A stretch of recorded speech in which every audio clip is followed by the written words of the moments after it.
Halo teman-teman, assalamualaikum warahmatullahi wabarakatuh. Ketika kita menanam anggur, saat perawatan tanaman anggur baik fase vegetatif maupun fase generatif merupakan tahapan yang sangat penting karena kedua hal tersebut perlu dilakukan dengan benar agar hasil panen buah anggur berkualitas. Nah, di video kali ini kita akan sharing seputar perawatan tanaman anggur saat panen dan sesudah panen agar tanaman anggur tetap subur dan cepat berbuah lagi. Lalu tahapan-tahapan apa saja yang harus kita lakukan? Simak video ini sampai selesai, mudah-mudahan bermanfaat.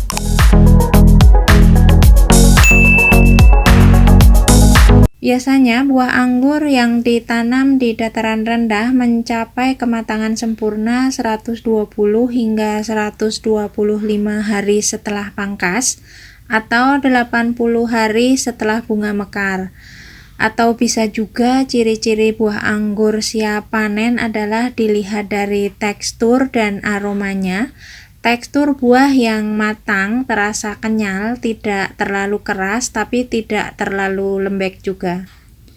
Ini ada contoh tanaman anggur yang akan kita panen. Ini anggur varian Tamaki, anggur hijau Jepang yang punya aroma seperti leci, dan kebetulan sudah berbuah beberapa kali dan hasilnya dari panen pertama hingga panen ketiga cukup memuaskan. Nah, ini kondisinya pohon anggur varian Tamaki setelah dipanen. Kondisinya seperti ini. Walaupun sudah dipanen, untuk perawatan pertama kita perlu mengaplikasikan pestisida, baik insektisida maupun fungisida untuk mengendalikan hama jamur dan trap.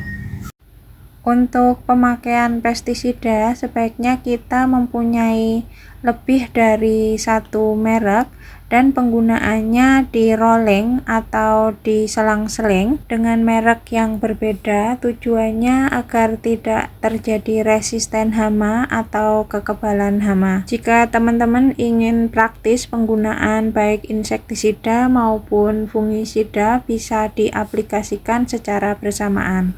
Untuk intensitas pemakaiannya dilakukan 1 minggu 1 kali. Kemudian untuk perawatan yang kedua tentang penyiraman atau pengairan. Pengairan bisa membantu tanaman segar kembali setelah melewati masa generatif.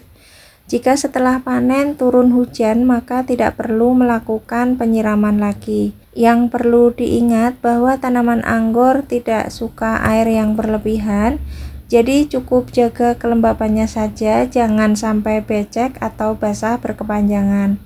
Kering berkepanjangan juga tidak bagus untuk tanaman anggur. Kemudian tahapan perawatan anggur yang ketiga adalah tentang pemupukan. Untuk mengembalikan kesuburan tanaman anggur yang telah kehilangan energi dari nitrogen setelah melewati masa pembuahan, maka perlu dipupuk masa pertumbuhan atau masa vegetatif kembali.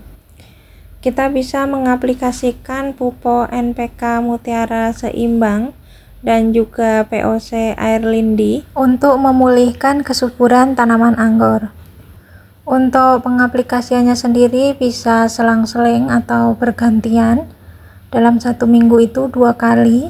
Misalnya di hari Senin kita aplikasikan NPK Mutiara Seimbang dan hari Kamisnya diaplikasikan POC Air Lindi. Pengaplikasiannya bisa 2 minggu. Setelah itu kita lihat perkembangannya. Jika tanaman anggur sudah muncul daun-daun muda, nanti bisa kita pangkas atau bisa kita lakukan pondation pruning di tahapan perawatan anggur yang keempat.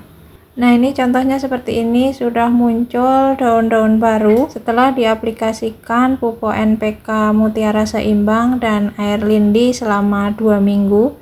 Dan ini juga ada muncul buah susulan, tapi buah susulan ini tidak akan dipelihara sampai matang karena akan dilakukan di tahapan keempat itu pondation pruning atau pembentukan tersier baru yang bertujuan untuk peremajaan tanaman anggur. Selain pemberian pupuk NPK Mutiara Seimbang dan Air Lindi, Media tanam sebaiknya digemburkan dan penyiangan gulma atau rumput liar yang tumbuh di sekitar tanaman anggur. Dan setelah penggemburan selesai, akan kita taburkan pupuk kompos atau kotoran hewan yang sudah difermentasi di sekitar tanaman anggur. Kemudian tahapan perawatan berikutnya dilakukan pondasi pruning atau pemangkasan. Pemangkasan ini bertujuan untuk pembentukan tajuk tersier baru yang akan digunakan untuk cabang pembuahan berikutnya. Jika teman-teman ingin mengetahui cara pondasi pruning lebih detail yang meliputi persiapan sebelum dan sesudah pondasi pruning, videonya pernah di-upload, nanti linknya akan saya sertakan. Nah, ini ada contoh tanaman anggur varian Everest yang sudah dilakukan pondasi pruning 2 minggu yang lalu. Pertumbuhannya terlihat bagus, sehat, tidak ada hama. Pucuk-pucuk muda yang tumbuh aktif. Jadi ini pertumbuhan vegetatifnya terlihat subur sekali, seperti ini. Saat pondasi pruning seperti ini, teman-teman bisa menambahkan tersier-tersier baru dengan cara menumbuhkan matabat yang ada di cabang sekunder, sehingga semakin banyak cabang tersier atau cabang pembuahan, semakin banyak juga buah anggur yang akan kita dapatkan. Nah, ini terlihat tersier baru yang tumbuh dari matabat cabang sekunder. Nah, jika sudah terlihat subur seperti ini, kita harus tetap merawatnya dengan cara mengaplikasikan pupuk vegetatif, intensitasnya 1 minggu 1 kali, dan tak lupa juga penyemprotan pestisida baik insektisida maupun fungisida untuk mengendalikan hama jamur dan trip. Baik teman-teman, cukup sampai di sini video tentang perawatan tanaman anggur pasca panen. Mudah-mudahan video ini bermanfaat. Jika teman-teman suka dengan video ini, silahkan like, komen, share, dan subscribe. Sampai di video selanjutnya. Wassalamualaikum warahmatullahi wabarakatuh.